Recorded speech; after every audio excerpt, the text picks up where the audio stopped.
Good afternoon, everyone. Welcome to the Presbyterian Church at Tenafly for this exciting event we've been looking forward to for some time. Whoever you are, wherever you've come from, it's really good to have you here with us. It's freezing cold this afternoon outside. It's only marginally warmer in here, it seems, today, despite the email I sent this morning early on to the mailing list, which you might have had, saying, come into our cosy church. It's normally super cosy, but sadly, overnight we had a breakdown in the heating, and it only came back on with a breath of heat coming through for the last few hours. But thankfully the sun came out, and maybe the warmth is actually more solar than our heating system. Anyway, keep your coats on, but it's lovely to have you here for this. We have a couple of events coming up, which I'd just like to highlight for you.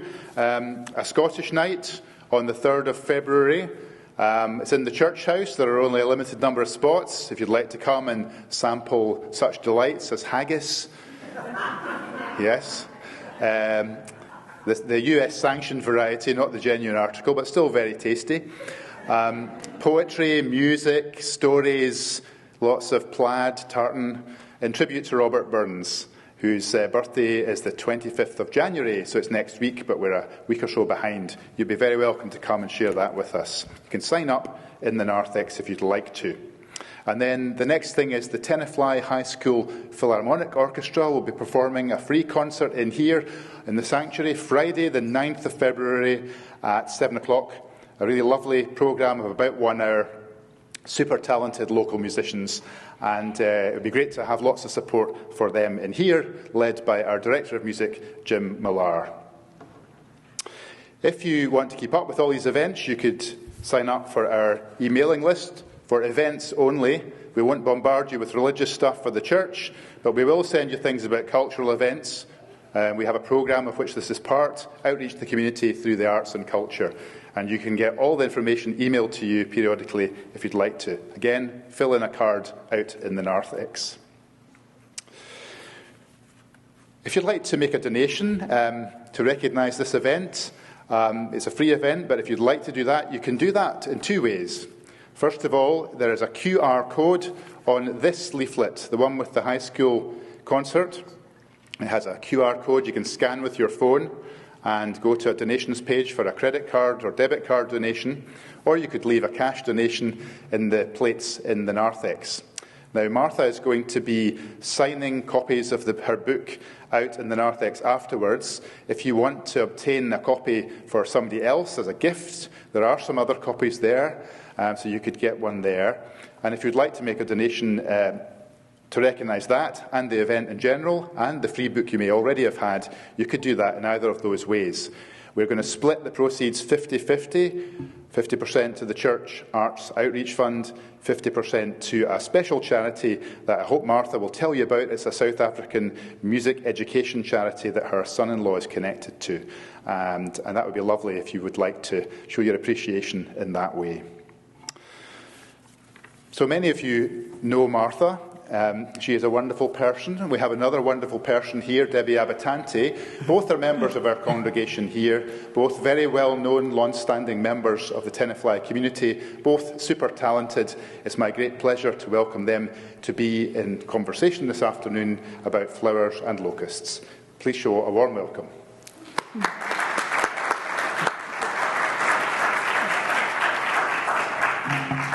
Thank you, Martin. Thank you so much. So Martha and I have known each other for decades, and we shared responsibilities for the children's ministry team with Karen Peters, our good friend. We have raised children together. We've discussed everything from the aftermath of 9/11 to more day-to-day matters. But as Martha began the process of writing Flowers and Locusts, I was so eager to see a copy, and I remember waiting and waiting and asking and waiting. I've had the pleasure to know her brother Tim, who stars in the story in a very real way. I've known her sister Nancy, who had the vision of writing this story, and Martha carried it out. And I've known Martha's dad, a very erudite and charming man, even as he aged. So I feel connected to the people in the story, and I'm thrilled to be with Martha as we talk about this. This is my third reading, and for me, the beauty of the land, the grace and dignity and charm of the people of Ethiopia, and most of all, the freedom that Martha and Tim had as children are sort of highlights. But before we start going into the nuances of the story, Martha, I think I'll just ask you to read your preface. And here, I'll hand it over. It's so beautiful. The Ethiopia I remember is one filled with the scent of eucalyptus trees. Acres and acres of yellow mescal daisy sprung up after the heavy rains, and the laughter of hyenas at night as they roamed our neighborhood. One reads about a mysterious country called Abyssinia in the Bible, located in the borderlands between the Arabic world and the heartland of Africa. Even as a child, I perceived it as a land of stunning contrasts, between the lowlands and lofty mountaintops, between the cool altitudes in the north and sweltering humidity of the desert in the east, and between an ancient aristocracy and some of the poorest people on earth. Ethiopia is the soil from which mankind arose in the form of the earliest human ancestor, dubbed Lucy by archaeologists. Its geographic remoteness and heroic resistance to Western colonizers gave this country and its proud people an aura of the legendary, while the crystalline air of the capital city, Addis Ababa, bespoke both of a harsh feudal history and hints of the divine in human existence. My family lived in Ethiopia from 1957 to 1969, a time when Emperor Haile Selassie, who traced his lineage back to King Solomon and the Queen of Sheba, led his country into early modernity while failing to uproot its feudal foundation. We moved from New York City to Addis Ababa when I was only a toddler, and I think of my childhood and early adolescence as a magical time of adventure, but also a time filled with experiences that confused and sometimes terrified me. Ethiopia is the country where I came of age, and today, almost 55 years later, memories wash over me, and it is as if no time has passed. As I sit in my home in New Jersey and look out my window at the oaks and birches, for a few minutes, they are transformed into the eucalyptus trees of my childhood. So tell us about the process of writing this book, and again, memories of your wonderful sister Nancy. Yeah. First of all, I just want to say I'm so appreciative of this opportunity to share my story, to talk about the memoir and answer any questions you might have. It's a country that I really loved, and it still lives on in me. I was never intending to become a writer. I'm a trauma therapist by profession. My oldest sister, Nancy, had always planned to write, believing that we had a somewhat unique story to tell. Tragically, she passed from a brain tumor before she was able to do so. But one of the last times that I was with her, in a rather circuitous way, she asked me to take up the mantle. I told her that my story couldn't possibly be hers. She had come to Ethiopia. She's 3.5 years older, so she came to Ethiopia when she was 5.5, and then she left for boarding school when she was 12. So I said to her, well, my story can't be yours. She said, doesn't matter. It'll still be about the people in the country that we loved and that had such an influence on us. So how was I going to do this, I wondered. I've never taken a writing course. But the promise kept nagging at me, and one day I sat down and simply began to write, and the memories started to flow and simply drove the narrative forward. I was fortunate in that I kept diaries as a child, but my diaries would say something like, The ostrich died today. He ate a purple crayon. Tim and I buried him in the pet graveyard. So, they were child's diaries, but even having that little sliver of memory seemed to prompt other memories about that day and about that period of time. I'm just curious, how many people have read the memoir here? Oh, okay, many of you. For those of you who haven't,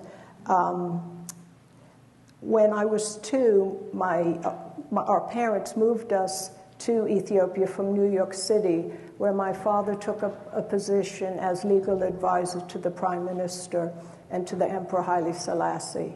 My dad was simply an adventurer, and working on Wall Street was not how he wanted to spend his time and his life. The reason that the memoir begins with the first coup in 1960 is because that is my first extremely visceral memory when I was 5 years old. In fact, if you look at the cover of the book, if anyone has it, and you cover the bottom part of it, you can see the child's eyes. This was taken of me when I was 5, the morning after we had returned to our home where we had taken refuge at the U.S. Embassy. And I had witnessed something that clearly caused this kind of freeze look in my eyes. Why my father chose to take a picture of each of us that day, I'll actually never know, but that's what he had done. In the memoir is written in the voice of a 10 to 13-year-old girl, a part of myself that I've always had enormous access to. And I've woven in some of my parents' history as well, because the way that they came to Ethiopia is interesting in and of itself. So, Ethiopia, known as Abyssinia in the Bible, is a very, very ancient kingdom. It converted to Coptic Christianity in the 4th century AD, and Ethiopians are extremely proud of the fact that they were practicing Christianity before many Western countries had even heard of it. They also are very proud of the fact that they were not converted to Christianity by European colonists. Now, Ethiopia was never colonized other than 5 years during the time of Mussolini, from 1936 to 41. On the one hand, that gives them an enormous amount of pride, but it also means that they did not get the roads or the infrastructure, the communications that many other African countries that had been colonized did. And when we lived in Ethiopia, it was the poorest country on the planet. The bulk of the population lived in sort of mud huts made out of straw, mud, and sticks, no indoor plumbing, no electricity. When we lived there, the average life expectancy was 38 years. Diseases were rampant: tuberculosis, smallpox, cholera, leprosy, and the infant mortality rate, I think it was something like 200 out of every 1,000 live births. Those children would not survive because, they were born in a hut without any kind of medical attention should something happen, and lots of things happened. I happen to have a very, very visual memory. I think growing up without television was a great blessing for me. When a huge box of books from the Children's Book Club of America would arrive, that was a big event in our life. And I think it really developed that part of my brain. My brother and I used to read to one another aloud at night, and events from books became a really important way that I tried to deal with things that I didn't understand. I'd think about, well, what did that character do? In fact, in one of the chapters towards the end, Nancy Drew became very important to me. So Okay. And Martha, I have to jump in. Yeah. You witnessed childbirth. Yes, I as did. a child. As a child, yeah. When I was 9 and a half, 10, yeah. Yeah. So many people think of Ethiopians as great runners, which in fact they are. The capital city, Addis Ababa, sits at an altitude of 8,000 feet, and I'm convinced that that really gives your lungs some extra power. The Rome Olympics, which it was won by an Ethiopian runner named Abebe Bikila, they had given him a pair of shoes to run in, but he chose to run barefoot, the way that he ran all of his life. Living out in the country, children would run to school 3 to 5 miles back and forth. And so running was just a huge part of life there. And as you'll read in the memoir or read, I just ran all the time. So if you don't know where Ethiopia is, if you think of Africa, I think of it as looking sort of the shape of a horse's head, and there's an ear up here. So it sort of is like this with an ear. It's known as the Horn of Africa. And that's where Ethiopia is. There are 80 ethnicities in Ethiopia. The Amharas, who were the group that lived near the capital city, around the capital city where we are, ethnically are most connected to the Yemenites and the Egyptians. They look very Middle Eastern. 40% of Ethiopia's population is Muslim, and most of those people would speak some Arabic because the calls to prayer and many of the prayers were actually in Arabic. But you would have mosques and churches right next to one another and a very, very peaceful existence. Tragically, that's really no longer the case. Religion plays a huge role in Ethiopian life, both in their day-to-day life, but also closely connected to their national identity. I've never been to an Ethiopian meal that doesn't start with a very lengthy prayer. The Ethiopian Orthodox Church is really ancient, and they celebrate with singing, with chanting, with dancing. There's a festival called Timkat, which is actually the Epiphany, where they reenact the baptism of Jesus in the Jordan River. And Tim and I would go to watch it, and you had hundreds of priests under these very colorful umbrellas praying, and then thousands of people swaying and chanting and then immersing themselves in the water. Ethiopia was just such a magical country to me. On the one hand, it influenced, I think, whatever my child's perception of God was. On the one hand, it was so beautiful, and I felt, well, that was God's creation, and yet there was so much suffering. And because of the kind of freedom that we had to just be out and about, it was so close and upfront for a child. And I had great difficulty trying to understand how God, who created all of this, also allowed this kind of suffering. The Ethiopian people that worked for us would also answer a lot of my childlike questions through sort of their religious view and their faith. And their faith was very deep, and I since have decided that people who suffer the most frequently have the deepest faith. It's something that really seems to sustain them. So there is a large, so the revolution was in 1970, and the memoir is really, the arc of the story is set against the unrest that was happening in the country. When the emperor was overthrown, tragically, many of our friends and most of the men that my father had worked for were executed. There was a large refugee community in Ethiopia, about 500,000, in Washington, D.C., New York, and L.A. primarily, and then also a group in Minnesota, which I've never understood because it's so cold, and they're coming from a very warm climate.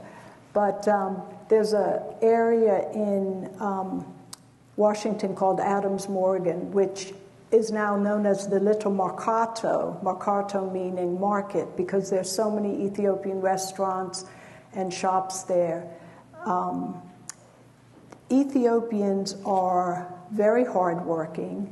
You know, the refugees who came here would start by driving a cab, and then a couple years later they owned the cab company.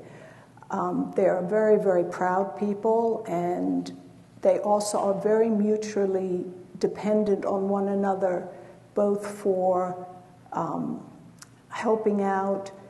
It's part of just their life that you put others ahead of yourself. For example, frequently when you go for an Ethiopian meal, someone will have paid for it, but you don't know who. There was also a big emphasis, I felt, on stoicism. There was not much complaining that went on. It was just sort of an acceptance for what life was. So the revolution in 1973, I believe, and it was a communist-backed revolution that overthrew the imperial government. Mengistu, who took over, then created something called the Derg, and they initiated what was known as the Red Terror, in which basically anyone who had any kind of education was killed. They sort of tried to do in Ethiopia what the Khmer Rouge did in Cambodia and wipe out, you know, artists and educated people. And, you know, the estimates are just that hundreds of thousands of Ethiopians were killed during that period of time. Tragically, currently, Ethiopia is in the midst of a civil war, and in the last 3 years, about 600,000 people have been massacred. You don't read about it in the papers, but you know, it's obviously something that's very close to my heart. And I've worked some with the Ethiopian refugee community over the years. I still have many, many Ethiopian friends here. And the young boy who became a man, Seleshi, who is featured in the book because he came to the aid of my brother and me when we were fighting off some bullies. He came here, lived here for about 30-some-odd years, but has returned, or maybe 40 years, has returned to Ethiopia. Like many Ethiopians of his age, they all say they want to go home and die in their country. They don't want, they say as long as they've lived here, they still don't feel that, you know, it's not their homeland. So, where should we go from there? So the history of the country, my father loved learning more about Haile Selassie, you know, his intersection with World War II. There's so much richness, but I think we need to go back to Martha. Okay. Martha, the girl who grew up in a country that felt like home, and you identified with the people, with the landscape. You had freedom to ride horses, to go out and run, with certain restrictions, but you really came to know the land, and yet you were about to win a running competition and have the opportunity to compete further, and you were told... Right, I couldn't compete because I wasn't Ethiopian, which was the first time that it really hit me. I mean, I always knew that I was American, but I'd lived there since I was 2, so it was the only home that I knew, and I was so connected to the people there that I just had never thought about it until after that competition, when 2 very serious men in suits came up and told me that unfortunately, I could not continue on with the rest of the team that I was a part of because I wasn't Ethiopian.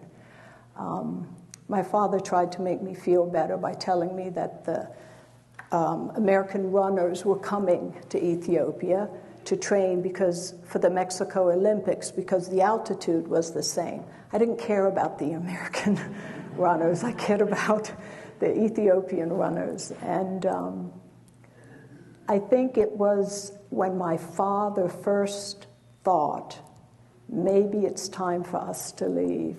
I think that was one of the moments. There were a couple other times that I think he said, okay, it's time to go. But I think that was one of them because he realized that our identity was not going to be as Americans.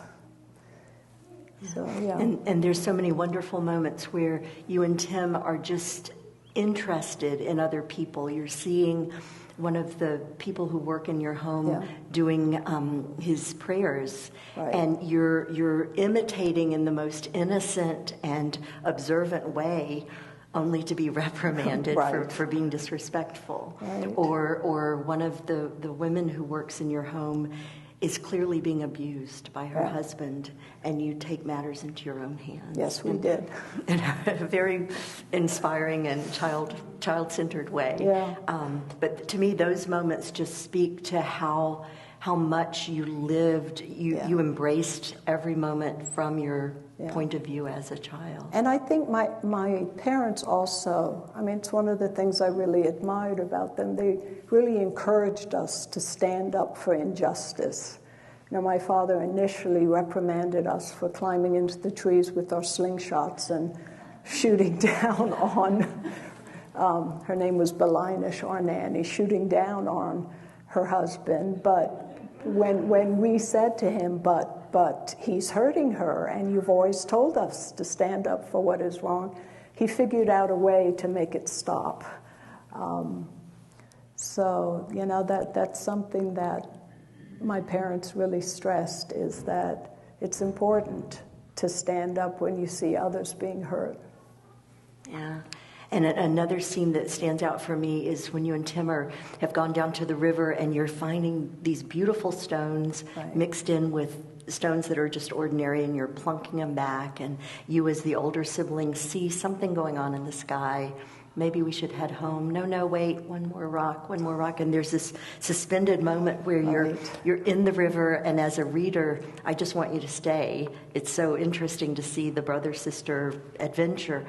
But that cloud was filled with locusts. Yeah, a swarm of them. It was interesting. I first thought, oh, there's a black cloud coming. Probably a rainstorm is on the way. But then it started sounding like a motorcycle. There was sort of a hum to it. And then this sort of churning feeling. And it was at that moment that I realized that they were locusts. And locusts devour everything in their path.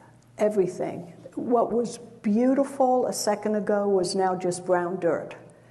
And they just kept coming, swarms of them.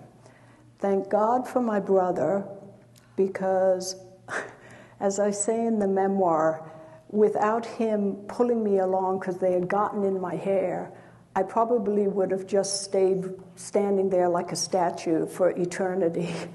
But he just took my hand and kept encouraging me and prodding me along, and we made it back into the compound, into the kitchen, and the people, our cook was there, and he took one look at me and took the scissors out and just started chopping away, because there was no other way that you were going to get these insects out.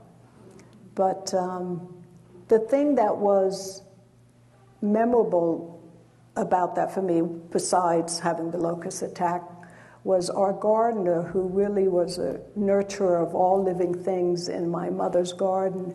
He had created this beautiful sort of bouquet of flowers everywhere, and of course the locusts destroyed everything. And he was devastated, and I remember thinking, okay, what's he going to do? And the next morning I woke up and heard the shovel in the earth, and he was digging a new flower bed. And by the time that we left Ethiopia, again, my mother's garden was just gorgeous. Yeah. That renewal and persistence. Yeah. And your mom wanted you to have some experience volunteering as you became a little bit older, Yes. and took you to an orphanage where you Yeah. met Sophia. Yeah. So, community service was a big thing in my family. And I think I was 10 when my mother told me, "You're not going to go home today. We're heading out somewhere else." And I was all excited. I was going to be able to spend the afternoon with my mother. Got in the car. There was another American friend of ours with us. And we drove out to a place called the Cheshire Home, where I wound up playing with a little girl who had lost both of her hands to a landmine. I never knew what happened to her, except I now do. And she wound up, this orphanage was run by Lutheran missionaries who had come to Ethiopia. And they went back to the U.S. and then a few years later adopted her. And she wound up growing up in Minnesota and created an organization called African Cradle that did adoptions from Ethiopia. There's a video clip of her that is just, when I first saw it, it was just overwhelming because I had never known what had happened to her. And to find out that she actually wound up in the United States, and the talk that she gave was about belonging, because here she was coming from Ethiopia. She didn't speak the language. She didn't have, her hands were blown off from here. She just had these stumps. But she said whoever talked to the children in the school that she went to really prepared them because they were so welcoming. And she actually talked about, as a refugee coming to the U.S., finding a sense of belonging, which she found in that school. And to this day, she said that she's invited back, when they have reunions, and how meaningful it is to her. When I first found out that she was here, I immediately wanted to contact her. But an Ethiopian friend of mine, who's the one that knew her, said, "Don't." And I'm like, well, why not? I want to talk to her. She said, in Ethiopian culture, you don't introduce anything into someone's life that could potentially be painful. And in the memoir, I talk about the fact that her parents didn't come to visit her, and despite the fact that she drew a picture of them every time that I was there. So this Ethiopian friend of mine said, don't contact her. Somehow or other, the memoir will get to her, and then she can decide whether or not she wants to be in contact with you. So, that's an example of the sort of Ethiopian culture, the fact that you don't introduce something into someone's life if it has the potential to be at all painful. Yeah, so. Well, with respect to that tradition, I'm going to ask you to do that. This is a little bit of a plot spoiler for anyone who hasn't read the book, but it relates to things we've all read about, and it's a beautiful first-hand account. So will you read about the theater? Oh. We're jumping ahead in the story. Okay. Martha and her father and her brother have gone to see Dr. Zhivago, right? Yes, still I've never seen that movie. And I'm superstitious about it. And your mother had gone back to Virginia because my your grandfather was ill. My grandfather was ill, right. Yeah. So, you want me to start? Yeah, I think just sort of when we... Okay. So we came to the theater, which was a huge event in my life to be able to go see a movie. And my father had promised that we'd get ice cream afterwards. So we sat down. I told him that I wanted to sit up in the mezzanine instead of down in the orchestra. You'll tell me where to stop, okay? Okay, so we sat down in the third row, and then a rather tall man sat down in the seat in front of me, blocking my view. I looked over at my dad and mouthed, "I can't see."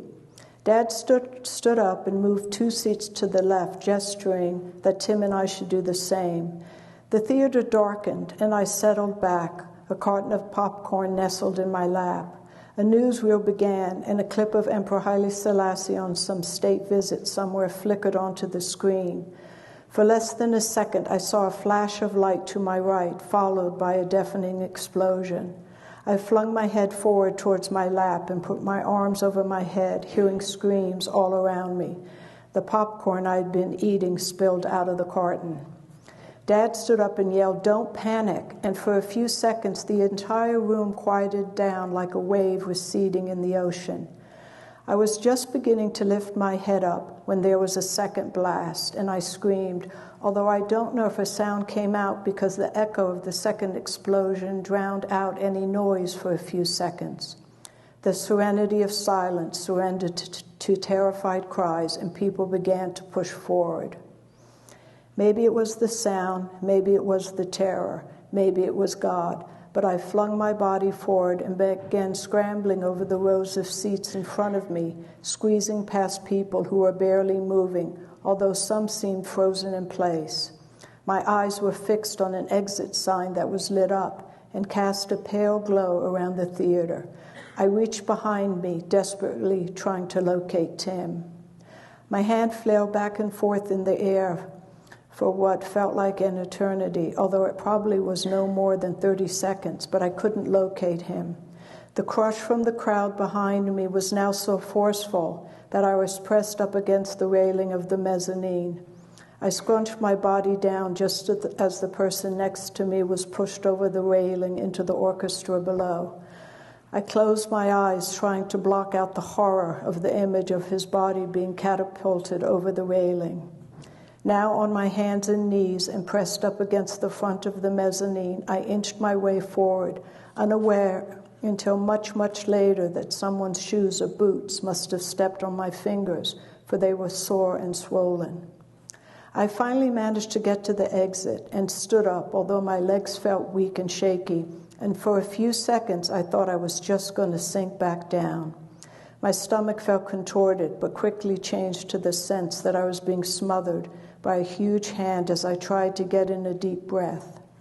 The panicked crowd turned left into the corridor that led down the ramp to the outside, but I suddenly turned right.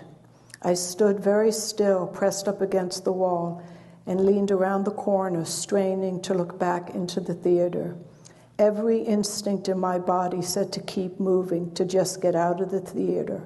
But the need to find Tim and Dad was stronger. A part of my mind kept repeating, "This can't be happening. This just can't be happening."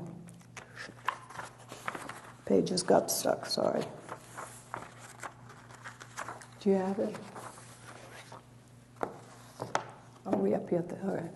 The people were still pushing towards the exit, but it looked like they were all moving in slow motion, even as my own body felt like it was in high gear. I knew people were screaming, but I didn't seem able to hear the sounds until a sudden crash, and I watched helplessly as 8 or 10 rows of seats collapsed onto each other.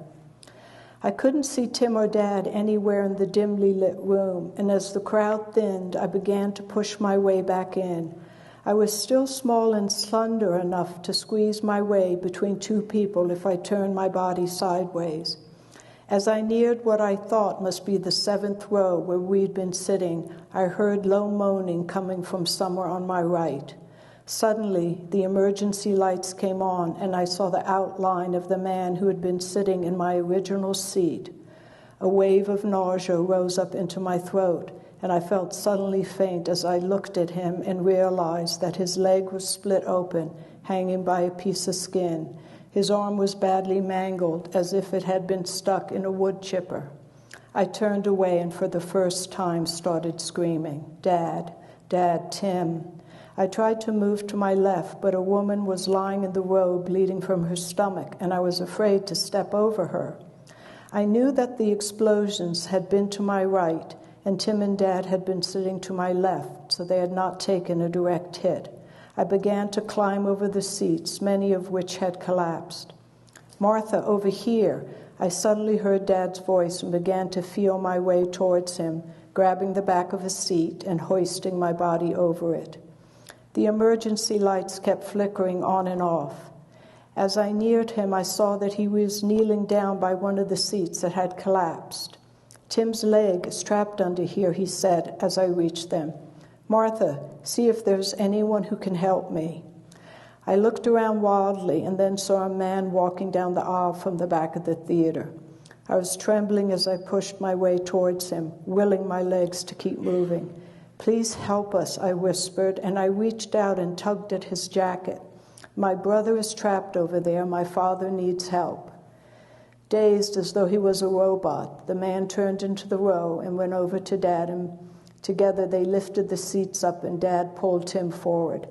I felt something warm on the side of my face and reached up and realized that the whole right side of my face was wet, and pushing my tongue out towards the side of my cheek, in the corner of my mouth, I tasted my own blood. I reached up and began to feel around my ear and the side of my head, trying to locate the place where the blood was coming from. "Dad, I'm bleeding," I said to my father, who was feeling around Tim's right leg. "I don't think anything is broken," he said. He turned and looked at me. "Let me take a look." I turned the right side of my face towards him and he said, "Shrapnel. Here, press this up against the side of your head." He gave me a handkerchief with his monogrammed initials in the corner. I pressed it to the place that was beginning to throb. "Press down hard," he said. "Come on, kids, let's get out of here." And so you did, and you went to the hospital. Tim was treated. Tim was treated, and they took some shrapnel out of my head. And then the next morning, your father woke you up at 5 a.m. Right, he woke me up because there was a horse show that I needed to compete in. I've often said I would have let my kids stay home the next day, but that was not his approach towards things.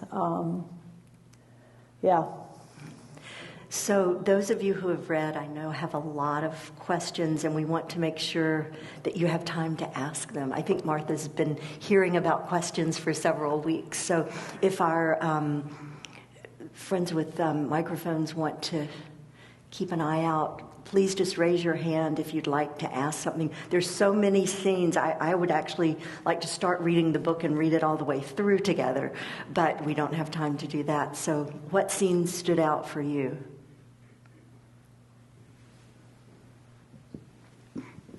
Well, there were a lot of scenes, but I wanted to ask the question of the water. You had mentioned that you had to boil it, but then you also mentioned you ran down to the stream, and I thought I don't know if I read it wrong or right, but that you would drink from the stream. No, maybe not. I mean, we'd swim, but the water in the river was running water and probably not as contaminated as other water. I was going to say, how did everybody else get along? Did everybody else in the country, did they all have to boil their water? Well, no. That's why there was so much amoebic dysentery and other gastrointestinal diseases. Well, it's not okay, but yes. Because of it, Thank you for clarifying. Yeah.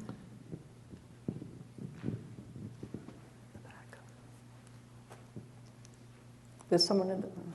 Oh, my God. Pity. Thank you. Thank you, Martha and Tebby. This is just grand.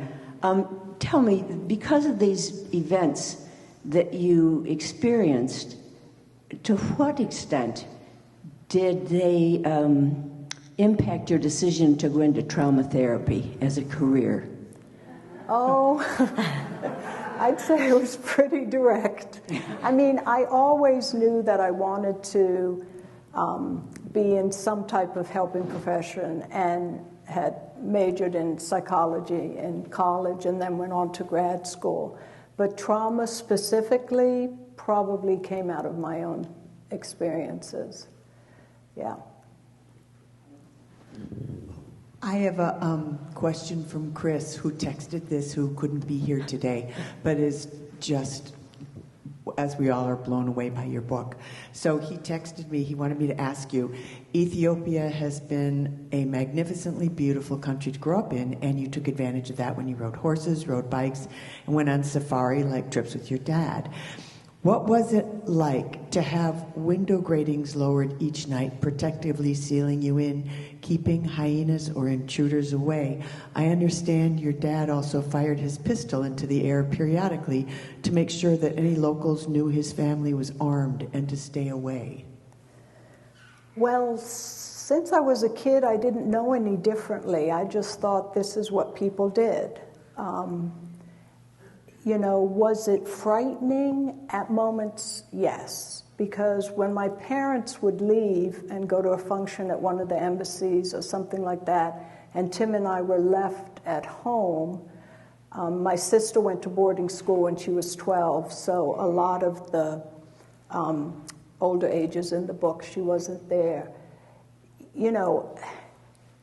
Did I feel safe? Well, I had a metal shutter down over the window, but frequently people would still get in over the walls of the compound and hoping to find a door open, would run around and shake the metal shutters, and Tim and I would just sort of hope nobody broke in. And what was it like once you moved back to the States? What was your adjustment like? Well, we left Ethiopia and moved to London, England, and I went to high school there. I would say that Tim and I definitely felt like fish out of water. Coped with it in different ways. Tim started following one of the English soccer teams all over the country.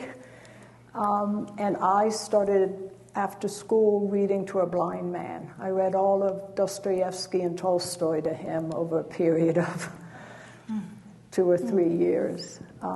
But it was a very difficult adjustment, partly because London was a great city to live in, but it wasn't home for me. And also because of what was happening in Ethiopia at the time. There was a period when it felt like every day we were getting a phone call of, who else had been imprisoned or had lost their lives. So it was a very difficult time in my family's history. I think I say in the book that I felt like our family had a collective nervous breakdown, and that's sort of the best way that I can describe it. I think my father had an extremely difficult time with the fact that everything he had worked so hard to try to achieve was just wiped away, in a couple of weeks, basically. So the adjustment was not easy.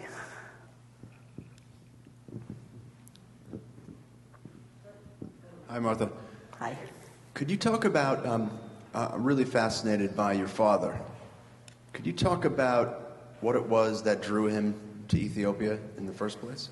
So, I talk about my parents' history a little bit in the book. My father grew up in a small mill town, West Warwick, Rhode Island. His mother died when he was in 4th grade. That had a huge impact on him throughout his life, because he then got shuffled sort of from relative to relative.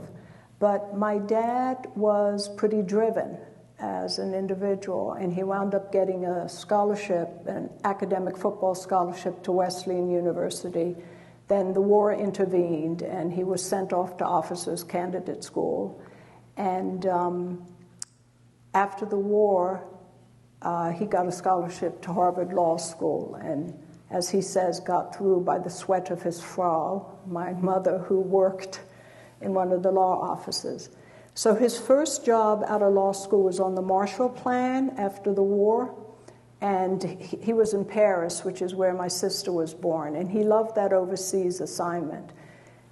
After 3 years, moved back to the U.S., was living on Staten Island, where my brother and I were born, and commuting to Wall Street, and not loving it at all. So he was back at a law school reunion, and he had gotten very close to one of the deans there and said to him, I love that overseas assignment. If you ever hear of anything else, let me know. And a couple weeks later got a call, have you heard from the Ethiopians? The Ethiopian government had reached out to a number of the American law schools and asked for recommendations of young lawyers to come over and do the legal work as they were really trying to modernize the country. And my dad had been the recommendation. The funny part of the story is when my father called my mother at home and said, how would you like to go to Ethiopia? She said, I have something boiling on the stove, and supposedly ran to the atlas to try to see where Ethiopia was. So, one more question, if I could. At any point during the stay, after the hunting incident happened, right, or the theater bombing, did your mother ever say, that's it, we have to leave? Not that I know of. I don't know what their conversations were in private. I honestly don't. And I think, I've thought a lot about sort of their child rearing, the way that they brought us up. I think that my father, first of all, sort of had a sense of, I want my kids to be resilient. I think that was important to him. But I think also, when I look at his own background in childhood, he had a lot of trauma as well. And I think that he had just sort of learned to override a lot and to just say, well, I've done okay. I think my kids can do okay. I think that was sort of the attitude. And Martha, do you think because your mother grew up in such a protected, Southern, kind of strict home that she didn't feel that she could speak out? I don't know if it was that as much as I think she was a generation of women that were sort of stand by your man. I mean, we're talking about back in the 50s. And I think that my father was such a formidable sort of individual that it would have been really hard for my mother to go against him if this is what he wanted to do. But they both, their closest friends really came from the years in Ethiopia because there was such a close-knit American, European, and Ethiopian community that they were a part of. And there was so much about it that was so wonderful. I can honestly say that there's nowhere else on the planet, despite the fact that we had some terrifying experiences, and I did have PTSD for quite a while, but there's nowhere else on the planet I would have preferred to have grown up in. It was just such a magical place to me.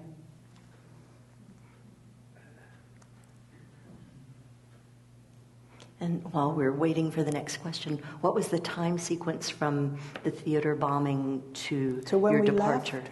Probably about a year and a half to 2 years. Yeah.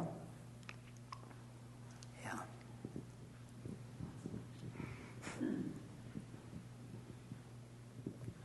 I was curious to know how your experiences influenced then your parenting style. Were you inclined to be overprotective? Oh, I was a helicopter. or did you also want to recreate that freedom or that sense of wonder about the world for your children? Yeah, I think that I did not want my children to have some of the feelings and experiences that I had. So I would say that I was way more hypervigilant than my parents were. When my brother and I talk about it, at the point in time when we were about 11, that we were allowed to go out riding all day, for as long as we wanted to go, by ourselves. If anything had happened to us, nobody would have even known where to begin to look for us. I mean, they just gave us that kind of freedom. And of course, there were no cell phones. I guess they could have gone village to village and asked if you saw two crazy American kids galloping through here, but other than that, when I think about it, it's just lucky that one of us didn't fall off a horse at that point.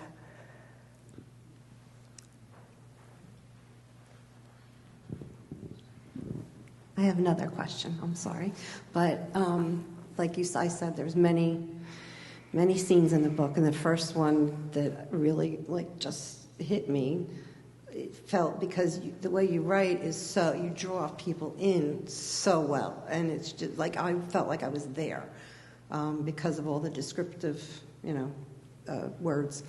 But the soldiers that were hanging from the trees, how long did they stay there? Did you have to see them all the time? I mean, I can't, my mind just can't imagine.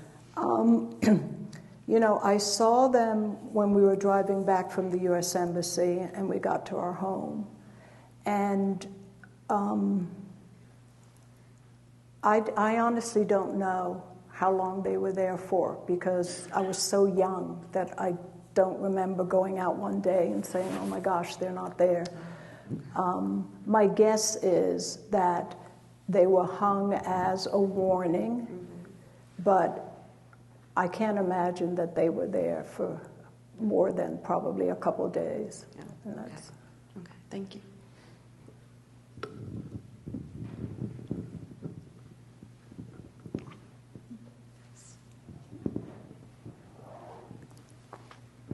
This may seem like a dumb question, but it's extraordinary to me that, according to your book, one of your initial impressions of being in Ethiopia is this scene with the soldiers hanging from the trees.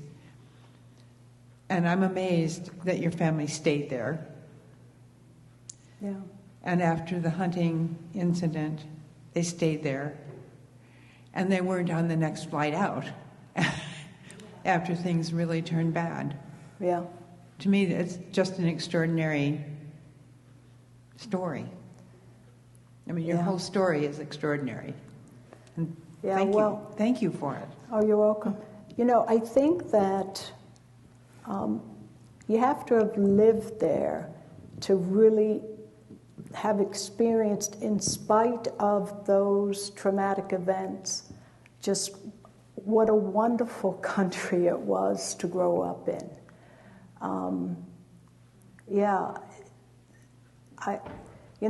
I never once said to my dad, I don't think either of my siblings did, why did you raise us there? Why did you bring us up there? I think we all felt that we loved it. It was our home. I sometimes wonder if my dad had stayed working on Wall Street, what my life would have been like. It would have been very different, I'm sure. But never once have I thought, gosh, I wish I'd grown up somewhere else. What I think is true for everyone is where you're raised sort of lives on in you. For example, if in the Olympics the Americans are doing well, I say, oh, well, that's nice. The Americans are doing well. But if an Ethiopian is doing well, I weep practically. It just touches something in me because, it's such a known experience for me of,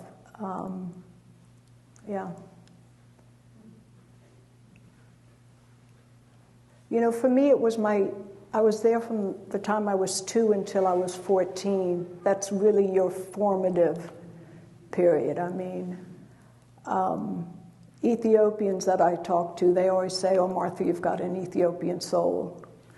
And one of the things that I'm really happy about was the dictator who took over destroyed so many of the books that were written about Ethiopia. And Ethiopians say that I really captured in my memoir the Ethiopia of those days. And so Seleshi, who has returned to Ethiopia, is doing this big push of trying to get it into schools there, because he says otherwise Ethiopian kids growing up now won't have that part of history. Again, if you talk to a young Ethiopian, and you say, oh, have you ever heard of Haile Selassie? Many of them will say no. That part of history was just really wiped out. Interestingly, I recently went to dinner with an Ethiopian friend. We went out for an Ethiopian meal, and their daughter was there, and she wanted to get McDonald's from next door. You know, it's a big tragedy to the Ethiopians who live here that their children are growing up much more Americanized. And they try very hard to keep, you know, the culture alive. I knew you would spend summers in other parts Right. of Europe or even the world. Did you have a sense that your parents were calmer when you were in these other places? And did your parents talk, or did you have the sense that in America life was so different? You were two. Yeah. This was really all you knew. This was all I knew, yeah. We spent summers in Greece during the rainy season. Did I think my parents were calmer?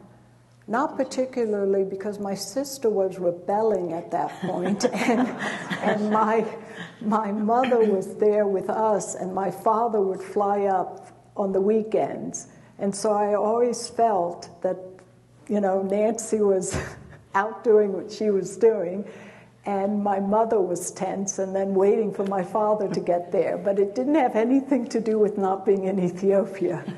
It had to do with... Hence the boarding school. Hence the boarding, yeah. She was given the choice. She wanted to go.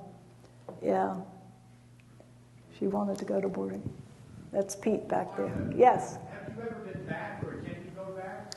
I certainly could go back. My brother has been back a couple of times, and I've chosen not to go back. I don't want to. I feel like, well, Ethiopia now has the fastest growing economy in Africa, and so the capital city is filled with skyscrapers, and you know, it's a modern city, and I much prefer to keep the memories that I have from my childhood. I probably will go back once in my lifetime. I'd like take my children, I'd like for them to see where I grew up. But I haven't had a great desire to go back, because it would be so different.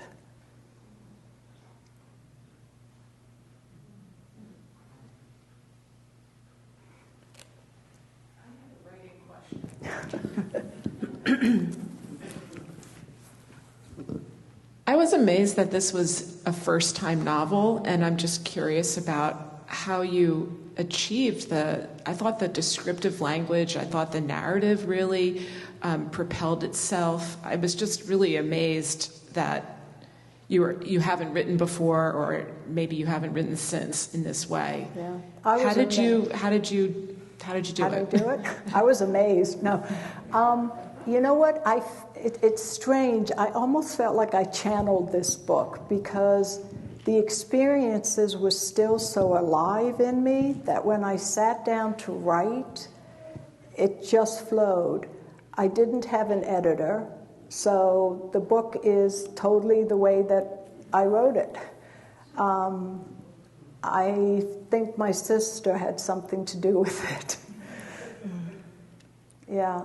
You know, thank you for saying that it is, you know, very descriptive. I have a very visual memory, and I think that helped. But I think you made all of us love Ethiopia and feel that we understand it in a way that we couldn't have before reading. I thought I would bring your youngest reader to see you, Martha. Thank you so much for a wonderful session. Thank you, of course, also for the wonderful book, which all of those here appreciate, and many more too, I know. It's been amazing to read it and to hear today these reflections and what you've shared in discussion. And thank you for coming to do that with us. It's been really appreciated. Also, I hope, and I think we might hear more from Martha in the future about Ethiopia, and especially we've shared some thoughts about Epiphany, And Martha has talked about that wonderful festival there and how it's celebrated. And so I think there'll be something for us to dig into and share a lot of Martha's wonderful photographs and talk about that cultural difference, perhaps, and things that are connected to. So, Martha, let's have more of Ethiopia in our programme in some way at PCAT. But meantime, thank you to you and thank you to Debbie for being in conversation this afternoon. Please, everyone, get your book signed if you'd like to out in the narthex. Get more copies if you'd like to pass them on. But meantime, please show warm appreciation for Martha and Debbie. Thank you so much. Thank you. Thank you, Debbie.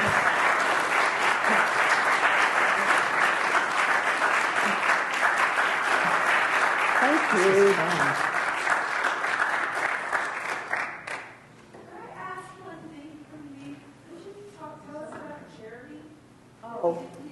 Oh, yes. Okay, is my thing still on here? Yeah, okay. So I originally was having all the proceeds from the book go to a scholarship fund in Ethiopia, but that hasn't been possible recently because of what's happening in the country. My son-in-law is from South Africa, and his father has a program, a music program in one of the townships for at-risk youth. And I was recently there, and they put on a concert for me. It's amazing what these young people have been able to do in a very short period of time as far as music goes. But one of the things that was said during the program to the kids is never allow your circumstances to dictate who you become. Because these kids, many of them, they're in school but they can't read. Their siblings are in gangs. They live in very, very poor neighborhoods. But this music program, I was amazed at what it's giving them. So it's something that I'm really glad to support.